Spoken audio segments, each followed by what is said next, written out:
I remember going home from class in PT school at UK and telling Jared, hey, I met a girl in my class that I really think I can be good friends with, and her name's Mary Polvick.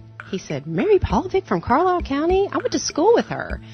And I remember thinking at the time, and especially now as I think back, what a small world it is, and how God really kept crossing our paths and making sure that Mary and I developed a relationship.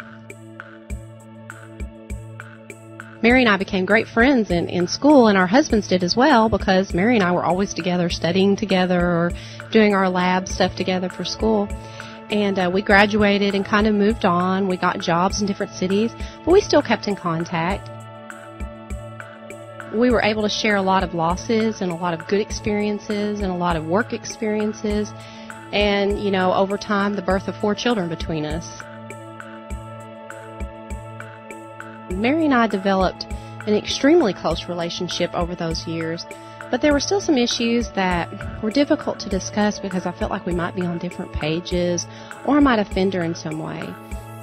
We talked about religion sometimes and spiritual things, but I always felt like there were just some things I didn't want to say, some things that I probably should have said or could have said, because I was always afraid it would come out all wrong and hurt the good relationship that we had.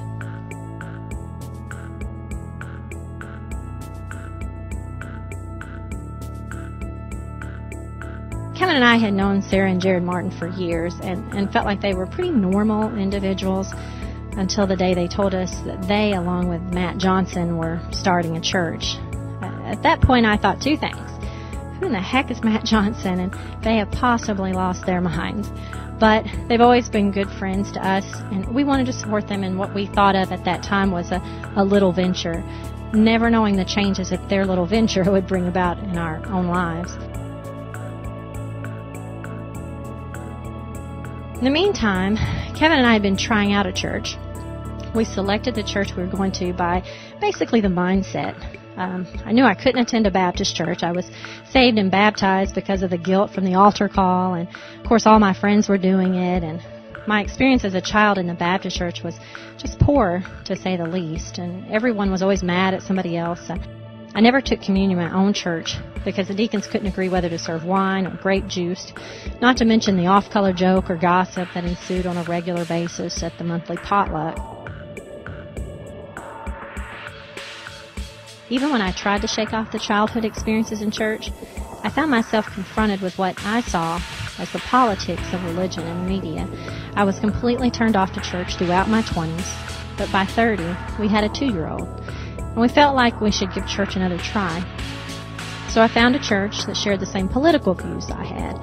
A few months passed, we got to know a few people by name, and actually could figure out who they were referring to in the pulpit occasionally with shower and birth announcements, but found that it didn't help us to fit. Not only did we not fit, but we were not required. Nothing personal, just everything that needed doing was already being done. We were in the waiting place. We were waiting for the Spirit of God to wash over us. I guess I didn't know at the time that it would require more of me than showing up. And I guess we might still be in some other place waiting if Sarah and Jared hadn't invited us to the journey. And God, being the amazing God that He is, kept crossing our paths. Mary ended up coming back to Western Kentucky and taking a job in Paducah. And Mary and Kevin now live just less than an hour away from us. We were able to rekindle the great friendship we'd had in Lexington. And now we all know we should share Jesus with people. But to be honest, for me, it's easier to talk about that subject with a complete stranger sometimes than to risk hurting a relationship with someone I dearly love. And I was nervous about telling Mary and Kevin about the journey, but Jared and I really loved them and we cared about them. And we had prayed since day one of this church starting that they would somehow, some way, be a part of it, even though we lived in different cities. I remember talking to Mary about it and calling her, and I could hear the questions in her silence. I remember telling Jared, they're going to think we've started our own crazy cult. But because they loved us, they came. The first day we went, I remember thinking, this is different, but something more extraordinary happened than my initial reaction. My husband, who never really cared if we attended a church or not, wanted to go back. Over the next year, I would watch as Kevin sorted through his uncertainty about the existence of God and Christ. I recall one of our very first Life Team experiences at Sarah and Jared's house. The question was something similar to, when do you feel closest to God? Knowing that my spouse was not convinced that there even was a God, this made me just a little bit nervous about what he might say. To make matters worse, Matt Johnson, the pastor, was in the group, and I was concerned that just one preacher-type comment to Kevin at this point in his journey might not be a good idea. The question came around to me, and I said, in nature. Easy enough. The question came to Kevin, and his reply was something like this. Maybe nature, but I'm not sure what or who God is or if He really exists. I held my breath until Matt said, Kevin, that is why we are here. And that was it. And I found that it was okay to question and disagree. It was a year before Kevin was saved, and a year after that he informed me that he wanted to move closer to church to be more involved.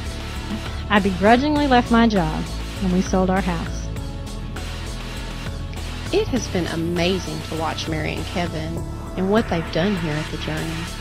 They've thrown themselves into the middle of the work of this church and the mission of this church, and they've embraced it. We're watching them teach their girls about Jesus. We're watching them invite family and friends to church.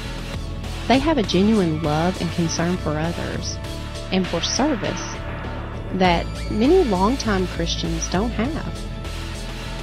And looking back, yeah, it's harder to talk about those sometimes sensitive, controversial, spiritual subjects with those closest to you, but the payoffs are way better.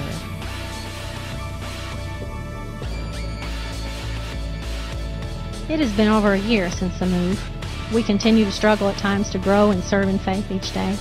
We continue to host a Life Team and hope that in it we positively change others' lives, at least a fraction of how ours have been changed by the Life Team we were initially invited into by Sarah and Jared. We continue to try to learn how to raise our children with a faith that neither of us had known prior to coming to the Journey, and we continue to try to make this a comfortable spot for those who are coming in from our past perspective so that they might feel the true love of Christ as we have here. And you know, I found that God never did wash over us, with us acting as passive participants at least.